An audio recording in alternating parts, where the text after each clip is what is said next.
Buenas noches, amigos y amigas, ¿qué tal? Bienvenidos y bienvenidas. Estamos en Gente Ve Opiniones. Hoy es día para hablar de transparencia, anticorrupción, pero por sobre todo de participación. Están con nosotros Marcos Rodríguez, secretario de Participación, Transparencia y Anticorrupción de la Presidencia. Bienvenido, Marcos. Gracias por la invitación, Luis, y es un gusto estar aquí con nosotros, con ustedes. Y también Lourdes Palacios, subsecretaria de Participación, Transparencia y Anticorrupción de la Presidencia de la República. Bienvenida, Lourdes. Gracias, Luis, y también un saludo a toda la población salvadoreña y en este día especialmente que se celebra, se conmemora el Día de la Familia. Un saludo para todos ustedes, familia salvadoreña. Y sabemos que muchos están reunidos alrededor de la televisión justamente para enterarse, para informarse y para escuchar todos estos conceptos que aquí vamos a compartir en este espacio. La idea es que hagamos un balance de lo que se ha hecho en estos 2 años de gobierno del presidente Salvador Sánchez Serén. Y hay que recordar que la sociedad salvadoreña ha estado marcada por la desigualdad y la exclusión social. Por ello, la construcción de una sociedad equitativa e incluyente ha sido uno de los grandes compromisos de los 2 años de gobierno del FMLN, que está por cumplirse este 1 de junio. Un elemento distintivo del gobierno dirigido por el presidente Salvador Sánchez Serén justamente ha sido la participación, el diálogo, la concertación y las formas de comunicarse con la gente. Además de las políticas de austeridad, por supuesto, del presidente de la República, las cuales han sido trasladadas a todas las entidades de gobierno. Este próximo 1 de junio se cumplen 2 años. ¿Cuál es el balance a 2 años de esta forma participativa de gobernar del presidente Salvador Sánchez Serén? Comenzamos contigo, Lourdes. Bueno, Luis, quiero decir que este ha sido un proceso que inició el presidente Salvador Sánchez Serén con distintas modalidades y como proceso también ha venido gradualmente, siendo esta una de las formas de gobernar, digamos, transversal a todo el Ejecutivo. Como tú mencionabas, ha habido espacios que se han abierto para el diálogo, para buscar acuerdos, buscar construir posiciones, consensos alrededor de distintos temas. Por ello, desde el inicio, el presidente anunció la creación de los consejos, que son aquellos espacios en que el gobierno y sectores sociales, la sociedad civil participan para que se discutan ahí distintos temas. Así es como, digamos, surgió el Consejo Nacional de Seguridad Ciudadana y Convivencia, por ejemplo, o cómo se han ido construyendo otros consejos, el caso de la educación, el caso del tema laboral. Se ha constituido recientemente el Consejo de Sustentabilidad Ambiental y Vulnerabilidad, para mencionar algunos. Pero esto, digamos, por sí solo y en un nivel nacional no es posible, digamos, que permita una efectiva participación y el involucramiento de la ciudadanía. Quiero decir que también por eso el presidente mandata a la Secretaría a que se constituya desde el nivel territorial esa participación de la gente. Y es así como en diciembre del año pasado es que se hace el lanzamiento de las asambleas ciudadanas departamentales y municipales, que tiene como fin, por supuesto, construir juntos la política pública. Pero cómo se va a ir empoderando a la ciudadanía para que en ese conocimiento, con esa población informada, se logren tener mejores decisiones en el nivel territorial. Esto, hay que decirlo, es un trabajo interinstitucional. El caso del Ministerio de Gobernación y Desarrollo Territorial, el INJUVE, el Ministerio de Salud, distintas entidades participan, digamos, de esta forma también en que la gente toma, digamos, a bien hacer ese sentido corresponsable de gobernar y participa en esta forma también de asamblea ciudadana. Entonces te estoy mencionando ahí como un par de ejemplos de cómo el presidente tiene como un eje de su proceso de gobierno, de gobernabilidad del país, el que participe la ciudadanía. Viendo tus aritos, me acabo de recordar que ayer fue el Día de la Tortuga. Fíjate. ¿Ah, sí? ¿De veras? Pues larga vida. Definitivamente. Ahora, Marcos, el gobierno ha acuñado un lema, el gobierno del presidente Salvador Sánchez Serén, que es gobernando con la gente. ¿Qué significado tiene este lema, más allá de ser una frase, Marco? A ver, yo soy activo en el tema de participación desde hace como 30 años. Y sí puedo decir que antes del gobierno del presidente Funes, la única participación que hubo fue Cuando se constituyó la Comisión Nacional de Desarrollo, hicieron una consulta en cada uno de los 14 departamentos del país. Una. Después formaron comisiones como la Comisión Nacional de Desarrollo, otra comisión muy interesante para la política de seguridad, pero estaba fundamentalmente conformada por notables, por personas un poco a dedo. Yo no recuerdo, quizás alguien del público me puede ayudar a ver qué hecho relevante, qué mecanismo relevante hubo de participación antes de los gobiernos del cambio. Lo digo porque conforme pasan los años como que nos vamos olvidando de cuál es el punto de partida. En el gobierno del presidente Funes, un punto de participación pasiva, pero interesante, fue cuando el presidente saca todos los fines de semana, sacaba todas las semanas un spot de 5 minutos diciendo qué actividades había tenido durante la semana. Hasta ahí.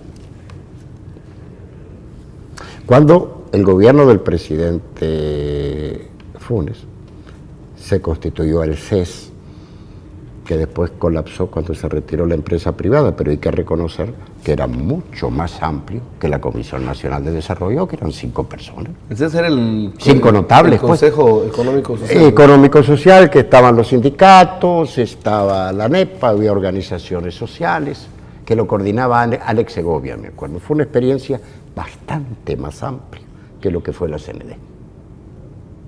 ¿Cierto? Posteriormente, también en el gobierno del presidente Funes se abrieron bastante las oficinas en la mayoría de las instancias de gobierno. Y les voy a dar un solo indicador. Antes, en el 2008, entraron 8.000 personas a Casa Presidencial. En el 2015 entraron 48.000 personas en el año.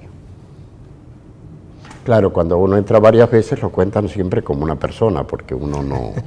¿Cierto? Y esto, pero según los registros. 8 y 48.000 personas, ¿no? Es una diferencia de 5 o 6 veces más. Ahora, esto según los registros. Sí, por 8 yo pedí un día, le digo, y quiero decirles que este registro viene del Estado Mayor Presidencial, de los militares, o sea, no es ningún registro hecho por gente B o algún otro tipo de gente, es hecho por la seguridad de Casa Presidencial, que es la que rigurosamente registra las personas que entran y salen de Casa Presidencial. Eso tampoco quiere decir que todas las personas que entran se les solucionan los problemas, ni mucho menos, ¿cierto? Pero la apertura, ¿no?, es obvia. Adicionalmente, como decía, en este gobierno hubieron 2 o 3 cambios para mí de avance con respecto al gobierno del presidente Funes. La participación fue menos discrecional. Funes hablaba todos los fines de semana a través de una audición, lo que era muy interesante, es un gran orador. Salvador va a los municipios. Ya ha llegado a 36 municipios a hablar con la gente, a dialogar, no solo a hacer discursos, sino a escuchar y hacer que sus ministros y sus titulares le respondan a la gente. El presidente está claro que no va a solucionar los problemas de los municipios solo con eso, pero es una forma de enseñar a los titulares que el jefe va primero. Es decir, el presidente abre camino, va y habla.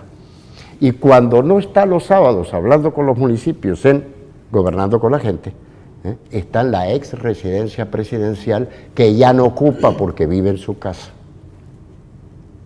En casa abierta, hablando con poetas, ancianos, jóvenes, emprendedores, etcétera, etcétera, etcétera. Escuchando. A veces Salvador escucha más de lo que habla. Pero el ejercicio de diálogo no es solo hablar, es también escuchar. Por supuesto. Es doble vía. ¿Cierto? Entonces es una señal que el presidente da. Y es a partir de esa señal que convierte también la Subsecretaría de Transparencia en Secretaría de Participación. ¿Para qué? no para que haga la participación, sino para tratar de que las 84 instancias relacionadas con el Poder Ejecutivo, de alguna forma, y con mecanismos más o menos estándar, abran sus puertas a tener una relación más viva con la gente. Entonces, hay otras cosas. Lourdes estaba hablando de los consejos, por ejemplo, el Consejo de Seguridad, el Consejo de Educación, ¿no? Hay un Consejo Agropecuario, ¿no? Y hay otras cosas que posiblemente Lourdes va a ampliar, pero no se puede decir que este gobierno no habla con la gente. Incluso un expresidente de ANEP dijo que, algo muy feo, dijo que dialogar con el gobierno era, ¿cómo dijo? Pero que era una pérdida de tiempo. ¿Cierto? Es decir, quizás porque a veces cuando uno dialoga no llega a los resultados que quiera, pero siempre todo diálogo implica una relación entre distintas partes y a veces se producen acuerdos, a veces es más difícil producir acuerdos, pero que haya una apertura de este gobierno como nunca hubo antes, a escuchar otras opiniones y otros sectores de la sociedad, creo que es algo que podemos decir con seguridad a 2 años de gobierno que estamos tratando, ¿no?, de hacer de forma más consecuente que en el pasado. Ahora, Lourdes, en el plan quinquenal de 2014-2019, en el objetivo 1 el gobierno se compromete a avanzar a un Estado concertador, dice, centrado en la ciudadanía y orientado a resultados. ¿Cómo valoras esta visión de país que se ha impulsado? Sí, efectivamente, y nosotros y nosotras en la Secretaría somos parte justamente de esa estrategia, ¿no? Porque ese gran resultado se va a lograr solo tanto en cuanto involucras a la gente, involucras a la población, no solamente, y aquí esto incluso lo hemos discutido en la Secretaría, no es solamente cómo le das a la gente, que puede ser eso una cuestión muy de beneficencia, sino cómo participa la gente, cómo se hace corresponsable la gente de su actuación en el territorio, de la gestión en el territorio, estamos ahora en el ejercicio a través de las asambleas ciudadanas de conocer qué proyectos hay, qué programas sociales le llegan a la gente, qué tipo de inversión requerirá ese territorio, ese departamento.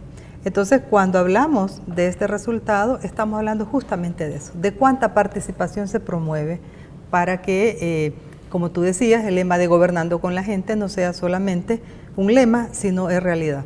Lo que mencionaba Marco recientemente, vaya, cuando se hace, por ejemplo, este programa que estamos viendo ahora en las imágenes, cuando el presidente va, dialoga con las personas le hacen peticiones, pero también luego hay un seguimiento de esas peticiones y es donde se involucran todos los funcionarios y funcionarias para responder a esas inquietudes, y el presidente está pendiente de lo que se habló allá en La Palma, de lo que se habló allá en Lourdes, de lo que se ha hablado allá en La Paz, es decir, está pendiente de cómo se le da seguimiento a ello. Y quiero decirte que eso se hace justamente con comités que se constituyen para el seguimiento al programa Gobernando con la Gente. Y cómo también eso que se convierte en diálogo, en va y ven, es lo que da esa riqueza para ese resultado, ¿no? Entonces nosotros estamos justamente en ese proceso que, como he dicho, va desde lo más sencillo hasta ahora, pues que estamos, que en los 262 municipios debe de existir esa modalidad, ¿verdad?, de incorporación de la ciudadanía a la toma de decisiones de sus propios destinos, de sus propias necesidades. Entonces ahí es donde se materializa, Luis, ese lema, ¿verdad? Ahí es donde estamos dándole también a la población y por primera vez la gente dice, bueno, hasta ahora me están tomando en cuenta, hasta ahora yo estoy participando de esto. Claro, hay otras formas también en las cuales la convivencia ciudadana se vuelve también una forma en la que se involucra la población. Hemos estado impulsando, y esto también porque es un eje del plan El Salvador Seguro, que las casas de la cultura que anteriormente existían solamente para ese fin, ahora se conviertan en casas de la cultura y convivencia. Estos son espacios en los cuales vamos, ya se han dinamizado a la fecha, 16 casas de la cultura y convivencia en ese sentido de cohesión social, de participación, de involucramiento. Juventud, mayores, niñez, tienen un sitio hoy referente para esa actuación ciudadana. Entonces las casas de cultura y convivencia hoy están teniendo ese papel y por supuesto que colaborando al tema de la prevención de la violencia a través de distintas actividades que se hacen a través de ella. Este es otro ejemplo que estoy poniendo también de lo que hacemos desde la Secretaría en conjunto con la Secretaría de Cultura, ¿verdad? Y también con el Ministerio de Educación en algunos casos. Entonces, si todos y todas, gobierno, población, ciudadanía, participamos del logro de ese resultado, entonces el plan quinquenal no es solamente una responsabilidad del gobierno, sino que es de toda la sociedad salvadoreña. Ahora, Marco, vemos, por ejemplo, el caso, quiero que nos detengamos en el caso del Consejo Nacional de Seguridad y Convivencia Ciudadana. Al principio hubo sectores que decían, pero lo que se necesita son acciones concretas. Lo que se necesita es, porque hay territorios donde ya no hay que esperar tanto. Pero vemos a la vuelta de 2 años del gobierno del presidente Salvador Sánchez Serén que las acciones que se están tomando están siendo mucho más efectivas que si no se hubiera hecho un trabajo como el ejercicio que se hizo dentro del Consejo. ¿Cómo valoras esto? A ver, uno siempre debe ver las cosas en su perspectiva. Decía que los gobiernos nacionales, antes del gobierno del presidente Funes, lo máximo que hicieron en participación ciudadana fueron 2 cosas. Una comisión de notables que había diputados, creo que estaba el padre Tojeira, no me acuerdo, pero eran 8 o 10 personas. Y después lo que fue esta entidad que dirigía Samayoa, el Consejo Nacional de Seguridad Pública o algo por el estilo, la Comisión Nacional de Seguridad Pública, que hacía actividades de apoyo a las comunidades con recursos y metodología para alumbrar canchas de fútbol, para generar espacios de convivencia. Cuando el presidente Funes, se hicieron varias reuniones, recuerdo yo, con el sector empresarial. Y la queja era, no nos relatan, pero no nos quieren dar el documento del plan que tienen. Queremos conocer el plan. Nos informan, pero no nos preguntan. Me acuerdo como que es hoy, ¿cierto? Realmente quisiéramos ser parte de, y no solamente depositarios de información de la política del gobierno, la cual, decía, no conocemos. En el gobierno de Salvador Sánchez Serén no solo la conocen, la elaboraron colectivamente. Hay un plan de lucha contra la violencia, no es contra la delincuencia, solo es contra todas las formas de violencia, que se elaboró participativamente en el Consejo Nacional de Seguridad Pública, que tiene como 60 integrantes, pastores, empresarios. ¿Los partidos políticos? Sí, partidos políticos, es decir... Bueno, nosotros como gente academia, somos parte de... Medios de comunicación, los que quieren, los que no llegan es porque no han querido. Y tienen su plan. Incluso, para que no haya dudas, facilitado por el PNUD en su proceso de elaboración. No es un plan astral, es un plan cuantificado. Claro, el problema es que cuesta $5.500 millones. Pero ni modo, lo que dijeron que tenemos que hacer cuesta $5.500 millones. No es que se inventó el dinero, es que eso es lo que cuesta. Porque tenemos una deuda social tan grande, es como que usted no paga la tarjeta de crédito durante 200 años de vida republicana. Claro, ya a la hora de las horas tiene guerras, tiene muertos, hay que cerrar heridas en un montón de aspectos. Pero hoy se está haciendo participativamente. Yo no he escuchado, ¿no? Y disculpe porque yo a veces soy medio retórico, así incisivo, no quiero ser agresivo, quiero mostrar los contrastes, pero no he escuchado ninguna iglesia, ninguna gremial, ningún grupo que ha dicho, protesto porque no me han tomado en cuenta. Ni uno.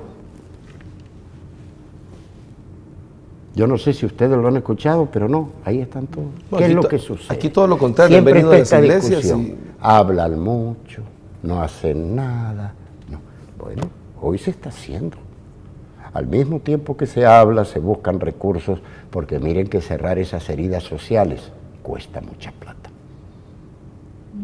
¿Cierto? Cuesta mucho más plata que lo que se hubiera invertido en el momento, porque cuando usted no paga la tarjeta de crédito, vienen los intereses. Cuando usted tiene demasiados pobres, cuando usted tiene demasiados excluidos, a la hora de subsanar eso es carísimo, ¿no? Pero al mismo tiempo, el gobierno está enfrentando frontalmente la delincuencia y las pandillas como no lo ha hecho nunca. O sea que no podemos decir tampoco, híjole, pasan dialogando, hablando y no hacen nada. No, se combate a las pandillas frontalmente y al mismo tiempo existe no solamente un plan, existe un organismo que se reúne permanentemente, que va a supervisar a los municipios la implementación del plan, por lo menos a los 10 municipios más importantes, en el sentido que son los que estaban más heridos son los que se han por el priorizado, problema, ¿no? sí, de la seguridad. Entonces, es mucho más que participación, es articular la participación, ¿no? A tener proyecciones claras, cuantificadas y acciones claras. Ahora, ya conseguir esos 5.000, miren el lío que hay por 150 millones de dólares y necesitamos 5.500. Marcos y Lourdes, vamos a hacer una pequeña pausa. Cuando regresemos, vamos a centrar quizás más en el punto de transparencia y anticorrupción, ¿les parece? Listo. Eso será cuando regresemos de una pequeña pausa, no nos cambia, venimos con más. Latinos Tours, más que bueno, un servicio exquisito. Excursión a Perú, visitando Lima, Nazca, Paracas, Cusco y Machu Picchu, del 24 al 30 de septiembre. Contáctenos al 2240-0365. Latinos Tours. Muchas gracias, amigos y amigas, por continuar en sintonía de Gente de Opiniones. Estamos conversando con Marco Rodríguez y Lourdes Palacios de la Secretaría de Participación, Transparencia y Anticorrupción de la Presidencia de la República.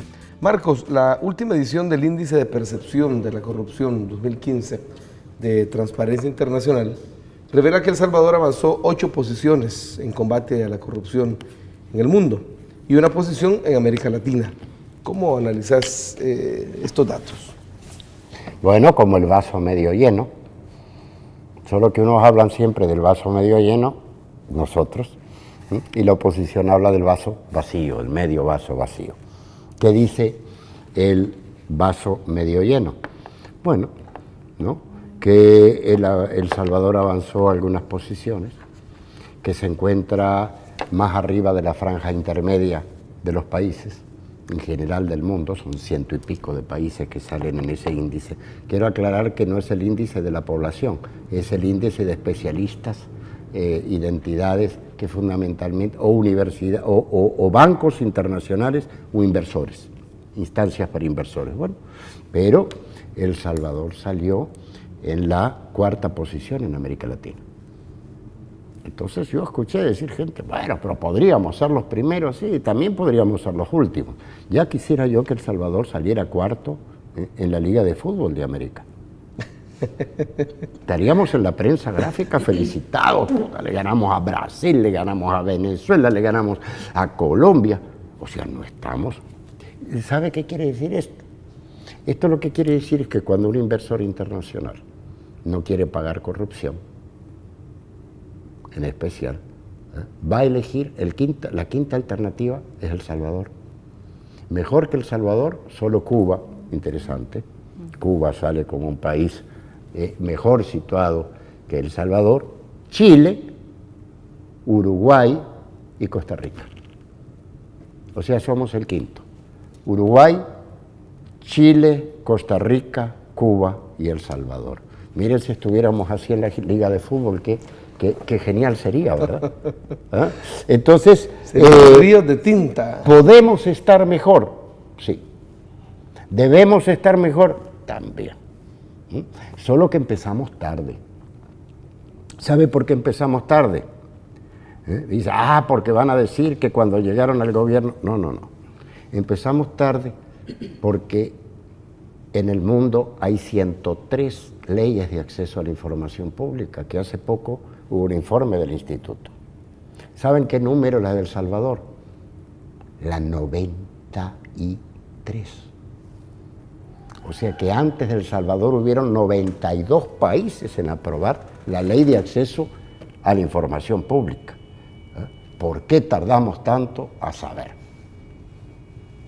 Habría que preguntarle al sistema político, que es el que aprueba leyes, o a la sociedad civil, que es la que exige leyes. Nuestra ley tiene Pero 5 años, ¿verdad? A ver, nuestra ley tiene 4 años de implementación y 5 años de haber sido aprobada. Listo. ¿Cierto? Entonces empezamos muy tarde. Una ventaja es que tenemos una de las mejores leyes del mundo. Cuando uno viene corriendo atrás, por lo menos lo que puede hacer es aprender de lo que va adelante, ¿verdad? O sea que una vez que lo hicimos una buena ley, ¿no? Bueno, es una ley que tiene mucho conflicto, ¿no? Pero hay que reconocer una cosa, es una ley viva, es una ley vital. Ahora esta semana el Instituto estuvo presentando su propio ranking sobre la información que es de acceso público. Nosotros tenemos nuestros números del Ejecutivo, ¿no? Quiero decir que más acceso a la información no mecánicamente genera menos corrupción. Lo que uno puede suponer es que si las cosas son más visibles, la gente se cuida más y hay menos corrupción. ¿Cierto? Pero el país, El Salvador, pese a que siempre hay una visión catastrófica, cosas de las que nunca se hablaron, y hoy por suerte hablan todos los días los periódicos, hay por lo menos un debate público. Tú estabas mencionando, por ejemplo, que en Arena hay diputados ahora que están protestando, ¿no?, por la resolución del Tribunal de Ética de Arena. ¿Verdad? Bueno, esas cosas antes no sucedían, hoy suceden. Hoy hay más debate, hay más información, hay más contradicción. A ver, ¿qué es lo que hay? Hay más democracia. La democracia no es barata, la democracia es cara, ¿cierto? La democracia es lenta, pero la democracia es segura en el largo plazo. Entonces, en ese sentido, no estamos mal. Por ejemplo, usted me dice, ¿cuánta información expone el Poder Ejecutivo? Bueno, 98.000 documentos. No más, Marcos.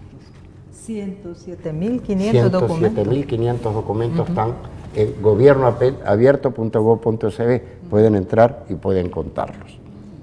¿Cierto? Hoy hay información pública que antes no existía, pero no un poquito. Hay un montonazo de información pública que antes no existía. Hoy un periodista puede hacer un artículo sobre los viajes de los titulares sin salir de la computadora, solo bajando la información desde la web, sin tener contactos adentro de los ministerios que le pasen la información, ¿no? Eso es bueno, es bueno. ¿Hay protestas? Hay protestas. ¿Es la gente cada vez más exigente? Sí, la gente es cada vez más exigente. Pero yo no veo realmente esa imagen apocalíptica que a veces tratan de explicar, porque digo, bueno, como que venimos del paraíso, ¿verdad? Es decir, y antes todo esto pasaba, claro que pasaba, solo que no había acceso a la información pública, ¿no? No había respuesta. Cuando la gente preguntaba por información, le decían, ¿y usted para qué la quiere?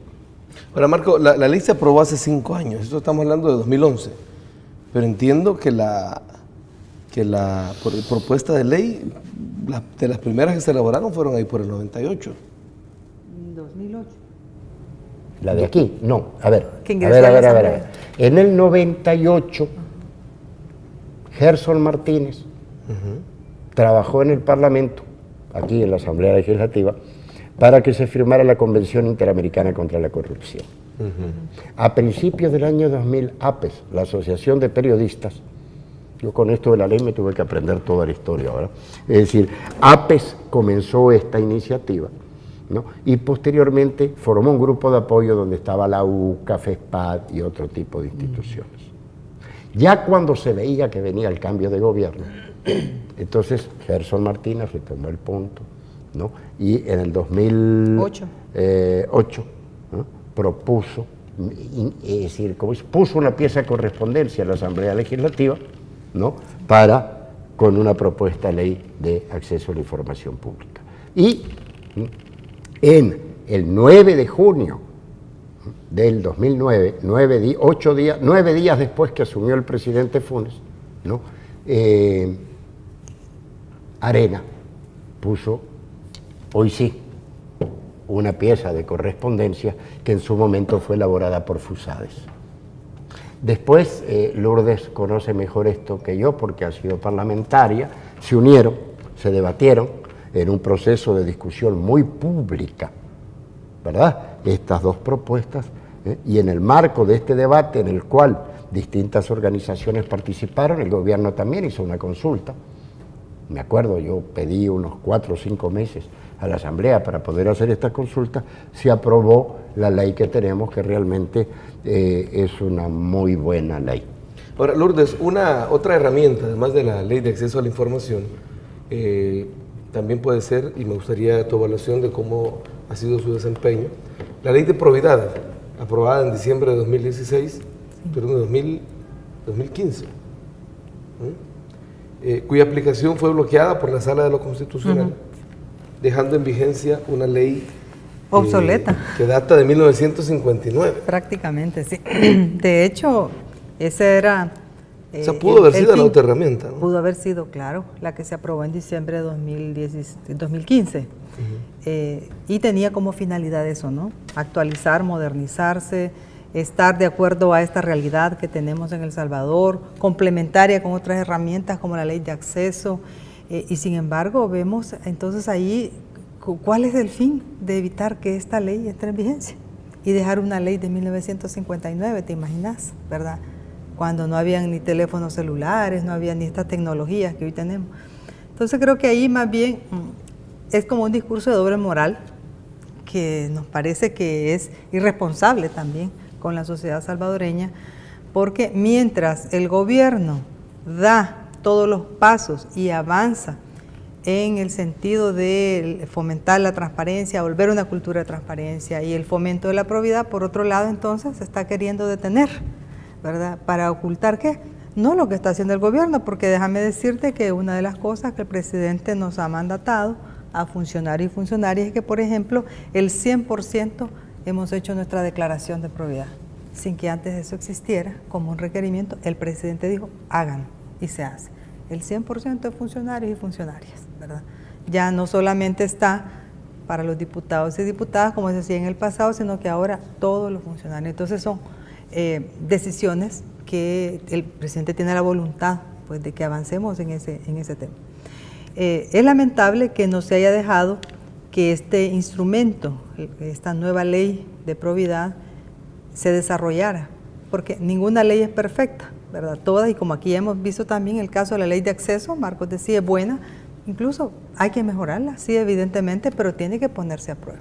Eso es lo que ya hubiéramos hecho, ya estamos en mayo, ya hubiese avanzado, y hubiéramos sabido cómo más.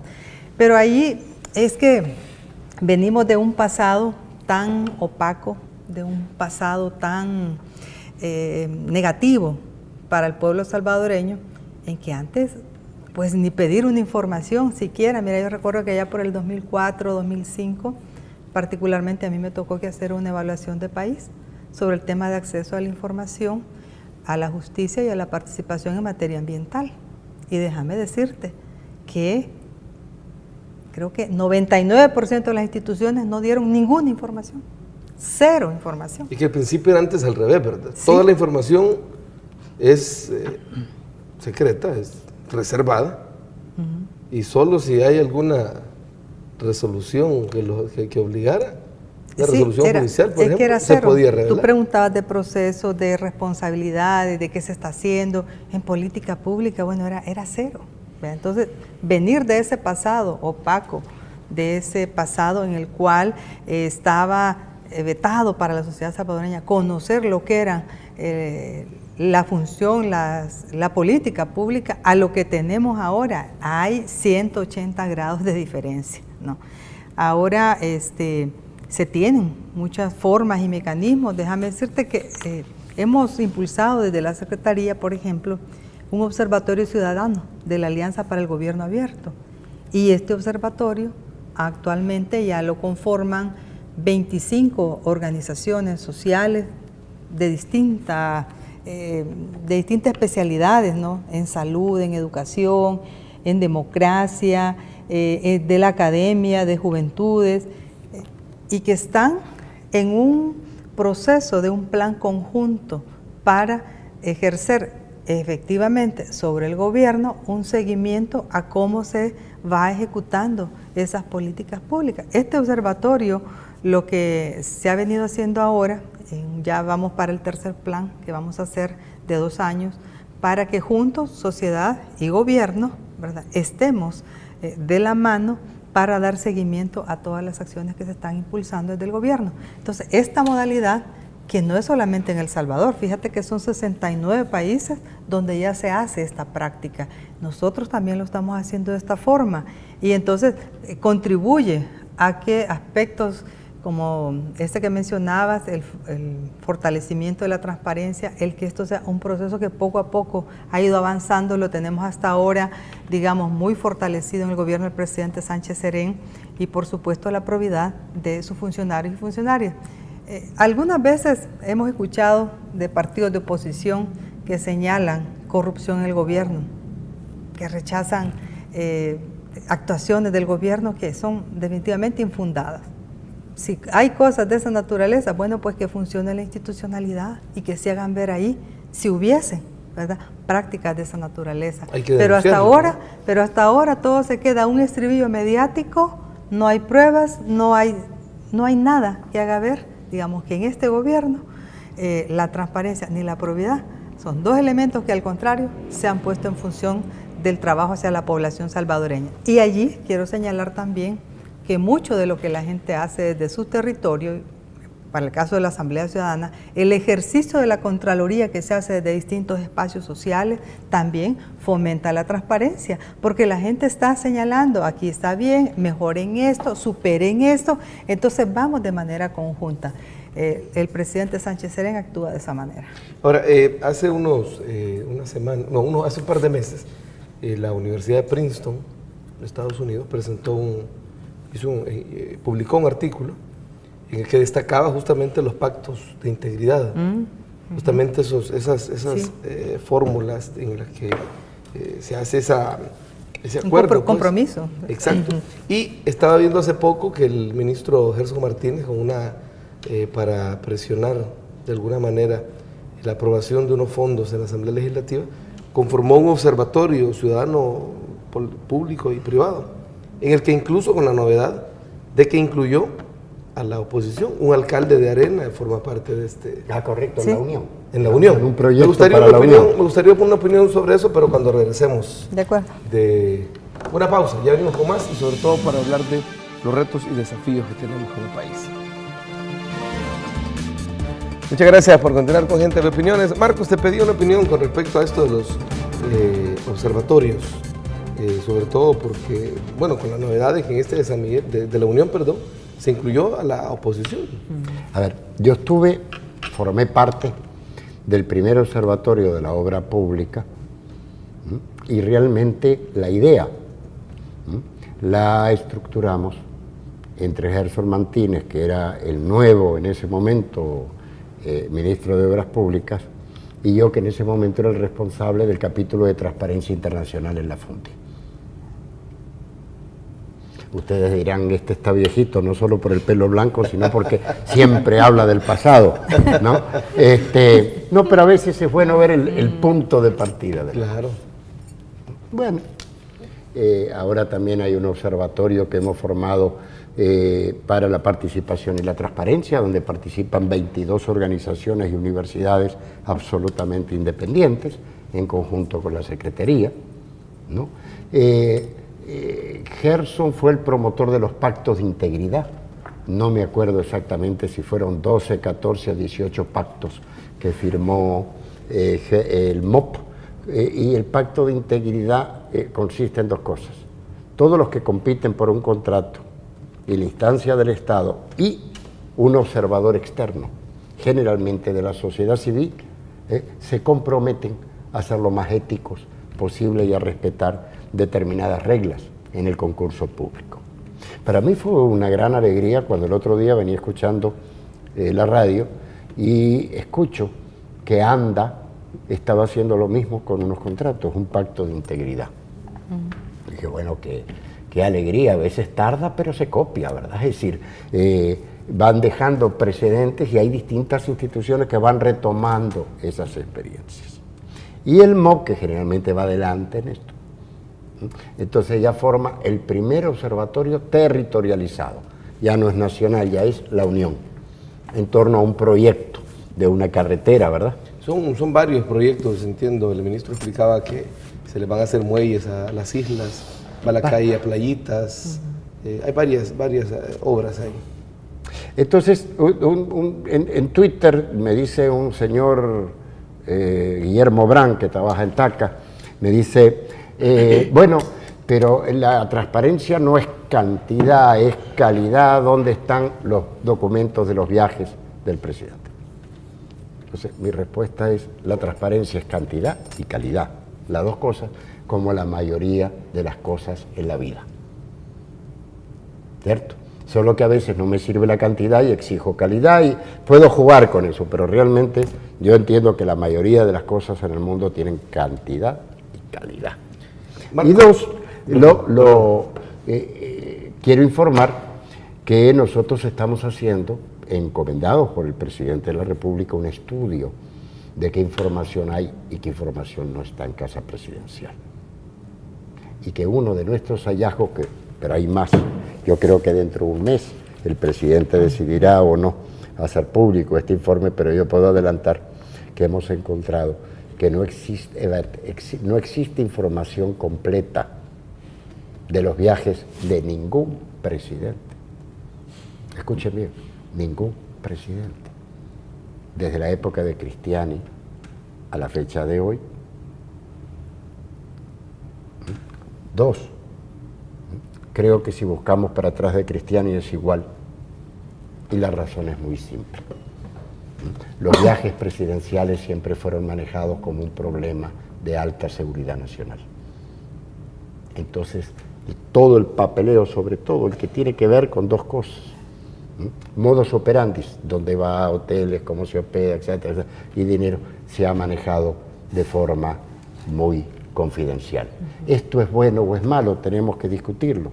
Yo considero personalmente que la información, estoy de acuerdo con el Instituto, Jaime Campos decía, el Instituto de Acceso a la Información, hay aspectos en los viajes del presidente, como su logística, que deben ser necesariamente secretos. Pero hay otros aspectos que parcialmente se pueden abrir al público. Creo que lamentablemente en esto de los viajes es un asunto muy pequeño en relación a lo que es la transparencia en el país, ¿cierto? En cantidad y en calidad, porque todos mis viajes y todos los títulos, viajes de todo el resto, los titulares son públicos, pero que quizás se ha hecho demasiado grande, porque, debo decir, quizás en el gobierno no lo manejamos demasiado bien.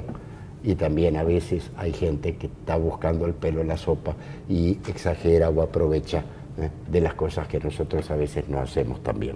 Pero lo cierto es que la transparencia es cantidad, la transparencia es calidad.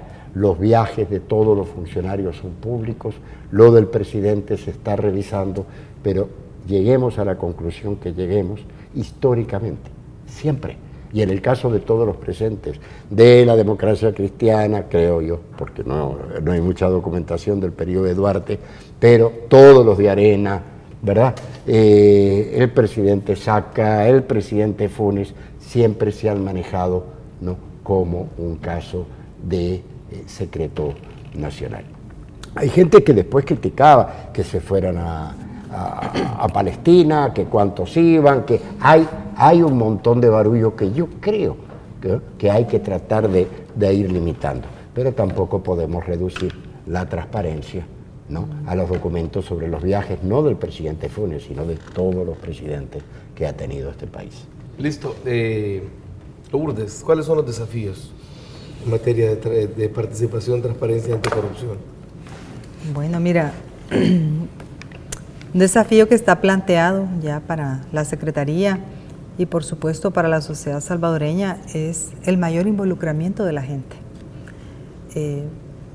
Y decimos esto porque a pesar que hemos iniciado este ejercicio de las asambleas ciudadanas que está prácticamente en los 262 municipios y además en los exbolsones, son 263 asambleas ciudadanas que ahora existen, pero tenemos que profundizar mucho más, digamos, el nivel de participación de los aportes que se generan desde allí y tanto en cuanto esa ciudadanía también va siendo partícipe junto con el gobierno en la toma de decisión. Eso está planteado, ¿no? Porque hemos iniciado recién el proceso.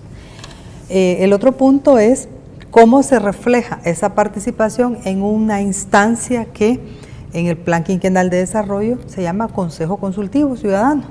Y ese Consejo Consultivo que a nivel nacional tendrá la representación de los 14 departamentos de la academia, ¿verdad? Y de los consejos nacionales que ya existen, será la instancia que va a monitorear el Plan Quinquenal de Desarrollo. Eso todavía lo estamos construyendo. Ese es un gran desafío. Entonces tendríamos desde lo local, desde lo territorial, hasta el nivel nacional, involucrando la participación de toda la ciudadanía. Que ahí se vería el nivel de incidencia, ¿no? Eso es lo que permitiría incidir en el desarrollo del plan quinquenal. Sí, porque va a ir monitoreando el cumplimiento del plan quinquenal, ¿verdad? No es de que van a estar ahí de nombre, ¿no? Sino que tienen también sus competencias, tienen un marco de actuación y este consejo consultivo que ya mandata construir el presidente a través del plan quinquenal de desarrollo es uno de los desafíos que tenemos para el próximo semestre. En otro sentido, de hecho, la profundización de la transparencia en el sector público es otro de los desafíos. Hay que ampliarla, hay que cualificar la transparencia en el sector público, es otro de los desafíos. Ahora venimos en un proceso ya casi de 7 años en que hemos empezado y no podemos decir que estamos igual que al inicio del 2009, definitivamente que no, cualitativa y cuantitativamente. Pero bueno, estamos también en ejecución la Ley de Acceso a la Información, que digamos es una de las herramientas para ello. Ahí incluso, déjame decirte que probablemente la ley requiera algunas reformas. Vaya, nosotros hemos estado viendo en este ejercicio, ¿verdad, Marcos?, que incluso hay abusos de la ley. Hay gente que te pide 200, 300 veces lo mismo, ¿verdad? ¿Y eso tiene un límite o no? ¿Cómo se va a regular eso? Bien, son parte de los desafíos también que tenemos en ese sentido. Pero por otro lado, ¿cómo vamos a construir esa misma responsabilidad que hoy se le exige al gobierno desde lo privado?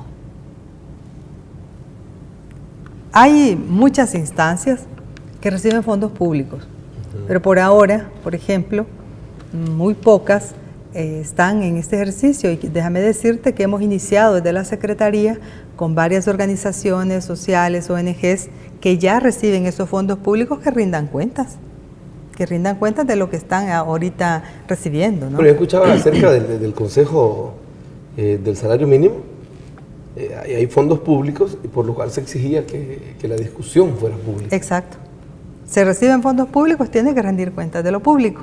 Entonces estamos iniciando ese ejercicio, otro de los desafíos, pero que no debe de quedar solamente al nivel de la actuación de organizaciones sociales o sin fines de lucro. En realidad, la empresa privada también tiene que ser transparente con la ciudadanía, ¿no? ¿Cómo es su actuación? ¿Cómo es su comportamiento ético? ¿No? Ese es un desafío que está planteado, en este caso no para la Secretaría, sino para estas instancias, pero para el caso de lo que nosotros hacemos, el tema de la transparencia, tenemos que fomentarla de esa manera, brindando las condiciones, poniéndonos de acuerdo, haciendo ejercicios de rendición de cuentas, desarrollando metodologías, desarrollando organización, desarrollando esa participación e involucramiento y por supuesto la Contraloría Social, que no solamente es que se va a controlar lo que el gobierno hace, pero también de lo que reciben los privados para que también rinda cuenta de esos recursos públicos. Ahora, Marcos, ¿qué mensaje le mandarías al pueblo salvadoreño en este segundo año de gestión? Sigamos caminando, participen en los espacios que se abren, pidan que se abran más espacios, pidan información, vayan al instituto cuando no estén satisfechos con la información, acompáñenos a pedir que también sepamos quiénes pagan impuestos y quiénes no pagan impuestos y que usted pueda preguntar quién lo hace.